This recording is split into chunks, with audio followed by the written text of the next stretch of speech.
This podcast is a proud member of Culture Box.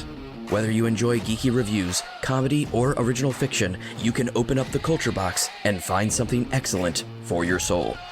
Point your web browser to culturebox.media. The Cellcast is recorded in front of a live streaming audience.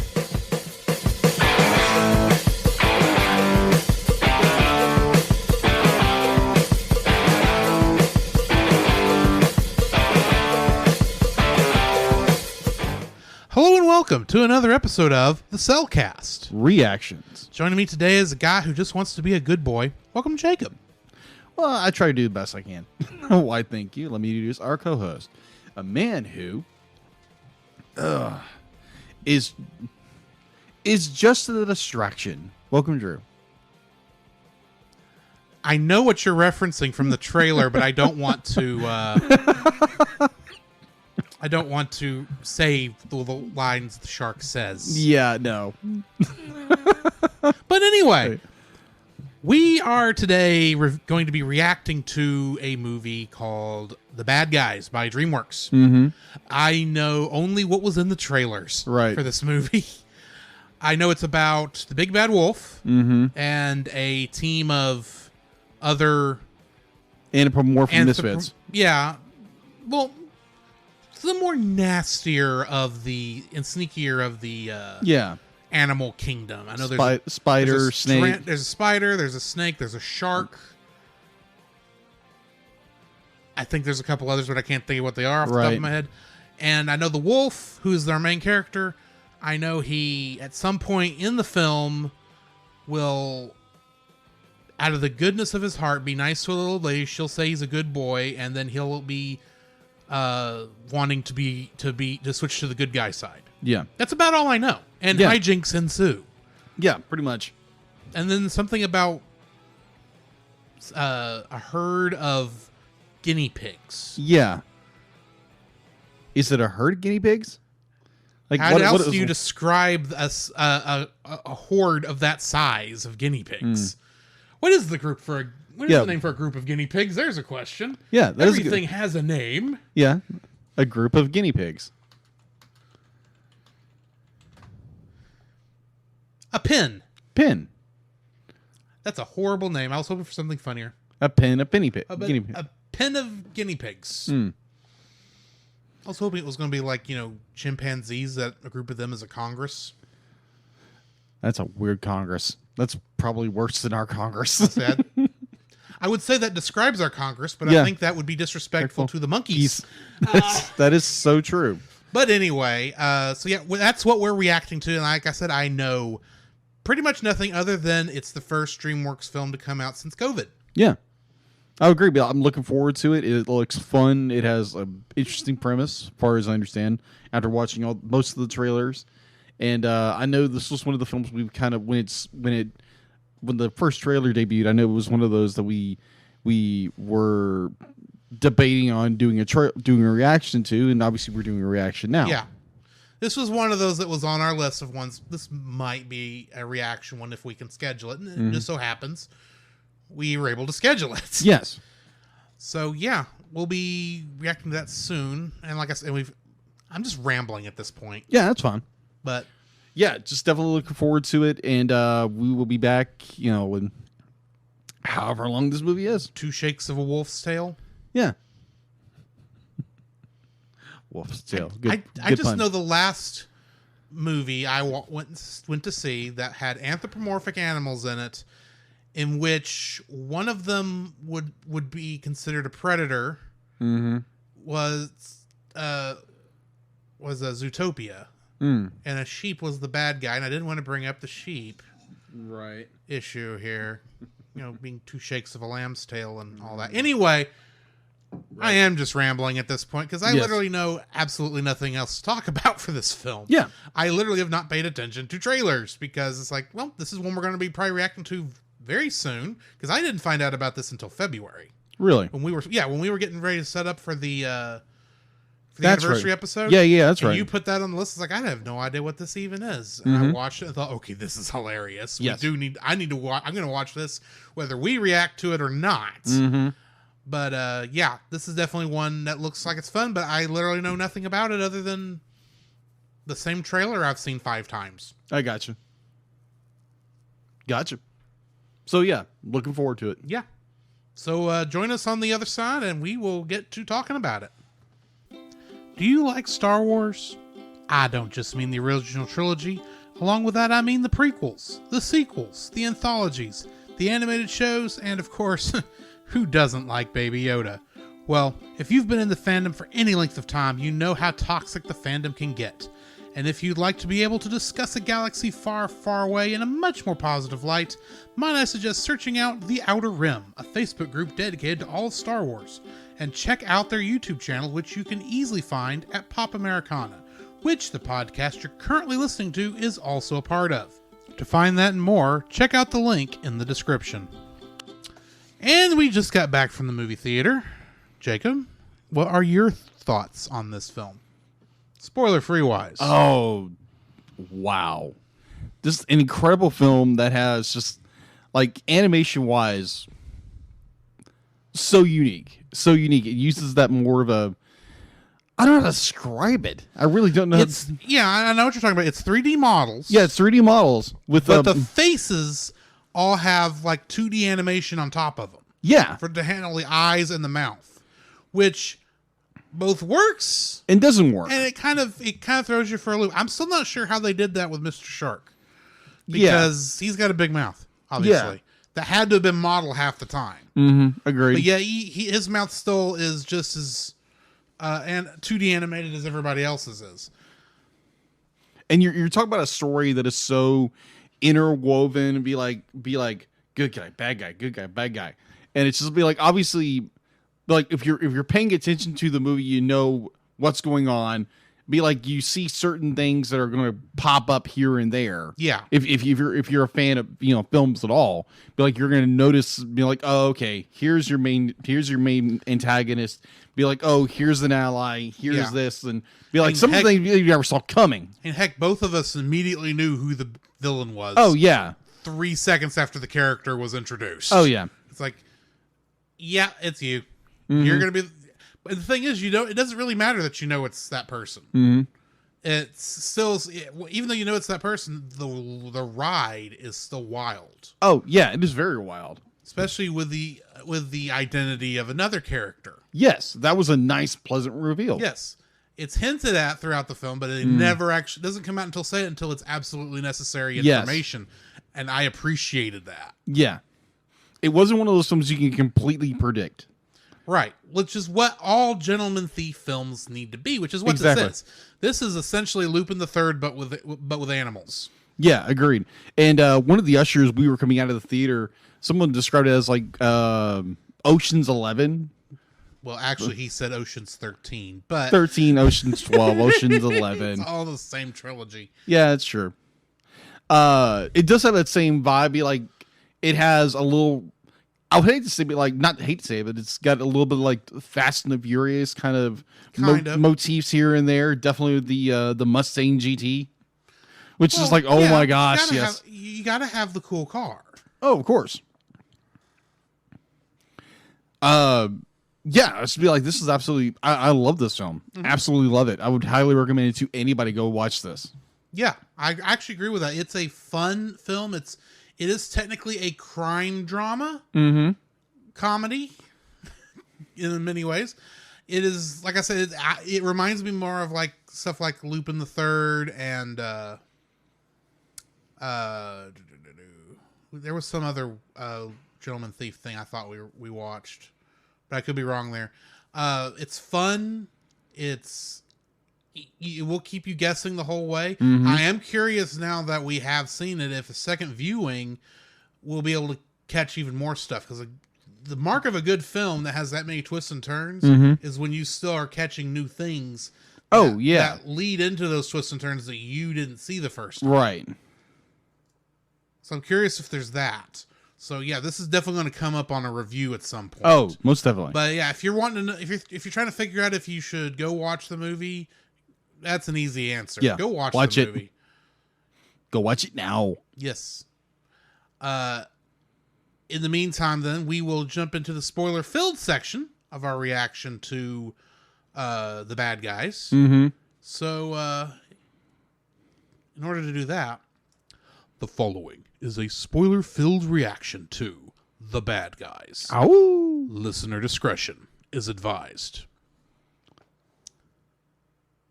Okay, quick question. Yes. At what point did you realize that the mayor was a thief? Let's think. When she when her and Wolf are alone at the professor's house, and she pulls out the ring, and it's like, oh, okay, there's something this character's past. And it's like she's be like, oh, not everybody's good. And it's like, oh, okay, you have some experience with what Wolf does. Yes. It's like that for me was more confirmation. Yeah. Because that first scene where they're talking out there in front of the statue. Yeah. Oh, okay. I kind of got the feeling she was more aware of what was going. I think it felt to me like she knew Wolf was not. What was it, Mr. Poodleton? Poodleton, yeah, or something like that. That was clever. Yeah, you could almost you could tell she knew that was Wolf. Yeah, but was letting him, get hoisted on his own petard. Yeah, leading the leash out a little bit. Exactly. Let him get himself into trouble. If he manages to pull it off, well, that's great. But if not, well, she has to do what she has to do. Yes. In many ways, I think she was allowing it to happen because A, professional courtesy.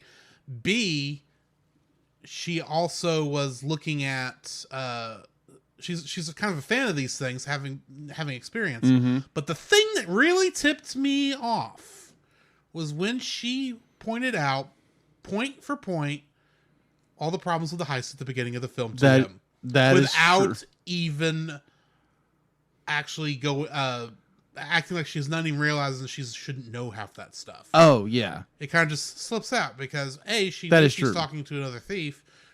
B, specifically the thief that did all the stealing. But also, it's like she knows this stuff better than most people would because no one else in this film knows anything about a good heist. Right. Except for the people who are pulling the heists. Yeah. Because the good guy, bad guy motif is very much in here. There's a gray area, obviously. There's the idea that there can be a good redemption, but the people who are good guys at the beginning of the film, who are actually good guys, I should say, they would know what to do if you put them in the position that every other bad guy was in this movie. That is true. So the fact that she actually had information and knowledge of how all this can go down. Yeah. And acting like she had seen this happen a bunch of times just kind of stuck out to me. It's like, okay, she knows more than she should. Yeah, she's showing her cards a little bit. Right. That was the first part I noticed it. Of course, we both knew that like 3 seconds after the professor the professor, I can't think of his last name. The professor the professor who is a guinea pig was revealed to be the villain. He was introduced. We knew he was the villain because he was too smarmy. And he was saying everything very prepared like. Yes. Like he had thought it through a lot. So that was not a big reveal to me at the end because I kind of knew it was coming. Yeah, it was very. It wasn't one of those be like, oh, we're plastering. Here's the villain. Yeah, but they're giving you subtle hints. It's like subtle hints, and it doesn't reveal until he reveals himself to the bad guys. That reveals the whole plan. You get the whole here's what was actually going on. Here's segment of his master plan, and he's running his monologue. He's monologuing. Yes. Yeah. He's monologuing again.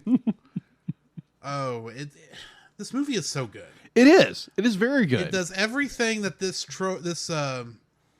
genre of film does. Almost runs it too close to the formula, but at the same time, it's just like that's kind of what I want for this. Yeah. It's still good, family friendly. There's surprisingly, despite the fact a lot of guinea pigs get eaten, there's no death in this movie. No, even though none. they really just kind of like, I think they went on. I think they're in a better place. Poor guinea pigs. Okay, this is something that confuses me about the guinea pigs. Okay. Every guinea pig that was part of the mind control horde was obviously a pet of another. Yeah, or was it an experiment? Of other humans, yeah. And the experiments. Yes. But also Professor Marmalade, that's his name. Yeah, Marmalade, yeah. He's also a guinea pig. Yeah. But he's controlling the guinea pigs. Except he's sentient. The other guinea pigs we see throughout the film are not. That is true. Also, the cat that he saves, literally a save the cat moment, does not appear to be sentient either. Yeah, it's just a cat. It's just a cat. It's just a normal pet cat. Where's the what? This is the goofy Pluto problem. Why are some animals sentient and some animals aren't? Yeah. That's my question. And how do you know this just by looking at them, other than the sentient ones are anthropomorphic? Right. I was half waiting for the cat to be start- revealed to be in cahoots with Marmalade about near the end of the movie. I was expecting that to happen. It never did. it never materialized, and then he kind of Especially since they went to the trouble of picking him back up. Now, I think that was an afterthought. Yeah. Because there's only like one other scene where during that chase, they actually go to the trouble of showing the cat in the car with them. Mm-hmm. Most of the rest of the time, you can't see the cat. And the only other time you see it is when they make that big turn and everyone's... it looks like they're getting thrown out of the car. The cat does get thrown out, but Wolf catches it, and when it comes back, he puts the cat back in the car. Yeah. I think that must have been like a last minute, like, we need to have the cat for the end of the movie, so we need to at least show him get the cat. And plus, it's a nice moment, him getting the cat back. And plus, did you hear what Wolf called the cat? I missed what he named the cat. Wolf. Oh, Wolf. Okay. He called the cat Wolf. That works. It kind of makes sense. But yeah, this film is just excellent. I enjoyed it. Yeah, it's got... There again, it's one of those... It's a spy thriller, the gentleman's thief, like you said, like Ocean's 11 kind of film, and just has so many little twists and turns of be like, oh, this person's playing the villain, but they're really playing the good guy. They're doing this and this. There's so many nice twists and turns to how the story progresses over time, and the snakes. Redemption. Not his redemption, but kind of he knew he was a good guy after all. I was about to bring Snake up because his character arc throughout the whole thing, I think, is the most interesting. Because Webbs, Shark, and Piranha, they have an arc, but it's very much they're the background characters. Yeah, they're more like support characters. They're not the main characters. The main two are really Wolf and Snake. Wolf obviously is a lot more keen on becoming a good guy from the beginning, right? But he's Wolf. He's like half dog, essentially. Yeah, he's almost predisposed to becoming friendly, being a good boy. Yeah, we'll say. Snake, on the other hand's got a little harder. Yeah, and he even goes into his backstory saying, why he doesn't like birthdays is because it's a constant reminder to him of his childhood when no one would come to his birthday parties because they'd just be scared of him and see him as, an evil thing. But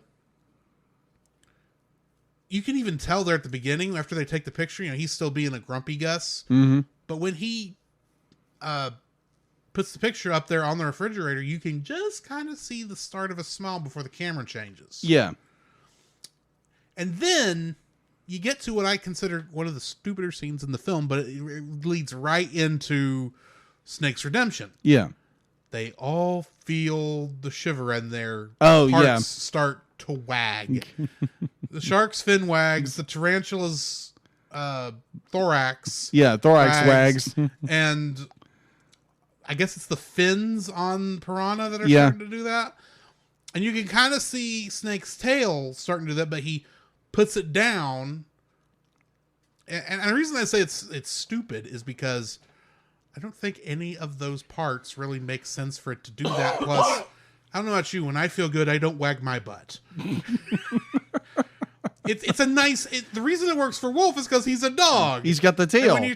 And when a dog feels like a good boy, he wags his tail because he's happy. Yes, that's how it works there. It doesn't really work for the other animals. That is true, but it's more more symbolism and all that. Yeah, and I'll let it go for that. It's one of those things I look at and go, I get it, but I wish y'all could have put more thought into it. And so the next time we see Snake after he leaves in a huff is looks like he's working for Marmalade. Mm-hmm. But in reality, he's playing Marmalade throughout the whole thing. And I kind of knew that was going to happen just because of tropes. Mm. But the way they actually showed how he went about tricking the agreed, to get all that set up, I thought was great. Mm-hmm. And all the setup, and Snake's still a grumpy Gus by the end of the whole thing. But, that's just who he is. Yeah, he's grumpy. But he's still he's still a member of the team. He's still they're family when you get right down to it. Yeah, exactly. And that's the real reason Wolf couldn't leave him. Yeah, because actually, I don't. Okay, stupid question. They're pulling up to the police station, or they're coming up on it. Yeah, to drop off what we now know is a lamp. Yeah, but they think it's the meteorite. Did they know it was a lamp? Then probably not. You get the feeling they don't know it's the lamp, but when you think about it, the ending doesn't work even with Wolf. Wolf has no way of knowing that that's a lamp either at the end of the film until someone goes, hey, this isn't a meteorite, it's a lamp. Yeah, the police chief does that. The police chief does that. And I'm looking at that going, but that means if y'all had turned that in, you would still be arrested for theft. Yeah, without turning yourselves in, because they still won't know where the meteorite is. Technically, at the end of the film, they don't know what happened to the meteorite other than they see the giant psionic explosion on the edge of town. Right. But anyway, I mean, that's a weird little moment, but I kind of accept it because it is what it is. Right. So yeah, I mean, it's like I said, it's a fun movie. It's good. I enjoyed it. I'm looking forward to watching it again, and we're definitely going to probably review this, I'm guessing, next year. Probably, or sooner. Who knows? Maybe. Who knows? My little gripes about this film was when we get the city was hit by a meteorite, and that's where the meteorite be like is a symbol of hope or a symbol of love or whatever for the city. I'm thinking like, wait a minute. A meteorite that large strikes a city, and it's completely fine except for a massive crater. Yeah, and like everything's perfectly fine. How much death occurred when that meteor hit? Yeah, I mean, well, granted, it's a kids' cartoon.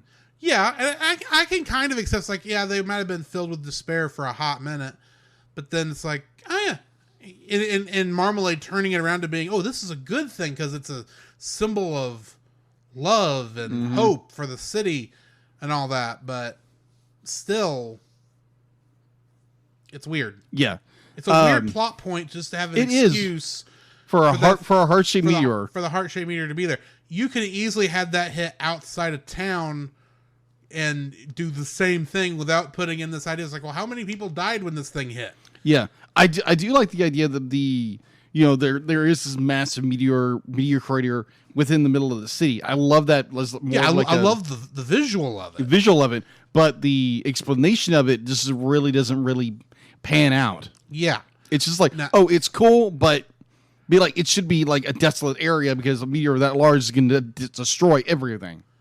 Yeah, granted, I do have one issue with it though. Has it not rained in this town since that meteorite hit?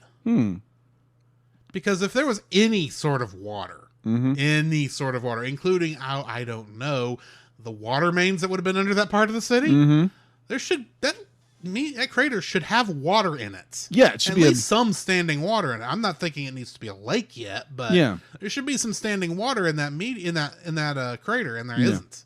Yeah. How interesting would it have been to see that meteorite just floating in the water when they went and looked at it? Yeah. That's all I'm saying. Yeah, agreed. Granted, there's not a lot of water in this film, and it could be that water might be a little hard for the method of animation they were using with that faux 2D, 3D look they were going with. Right. And plus all your anthropomorphic characters are our main characters are the only anthropomorphic characters in the entire film.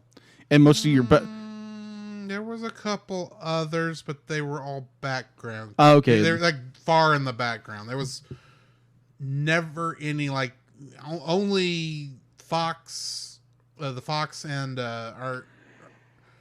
only a couple of them were actually, and mostly it was the main cast that was anthropomorphic. Oh, okay. I want to say I remembered seeing in some shots there being some other characters, but I get the feeling that this film may have had more anthropomorphic characters in it had COVID-19 not caused probably some production problems. Possibly. Because I can easily see them just saying, we need a crowd shot, let's go back and pull a bunch of random models from previous stuff and put in here so we can have a crowd. I wouldn't be surprised if characters from How to Train Your Dragon and Shrek and all them are littered throughout those background shots that we just can't see because they're not foreground characters. And you have to remember with any animal like character, especially if they're furry, that's more processing time to have to animate because of the hair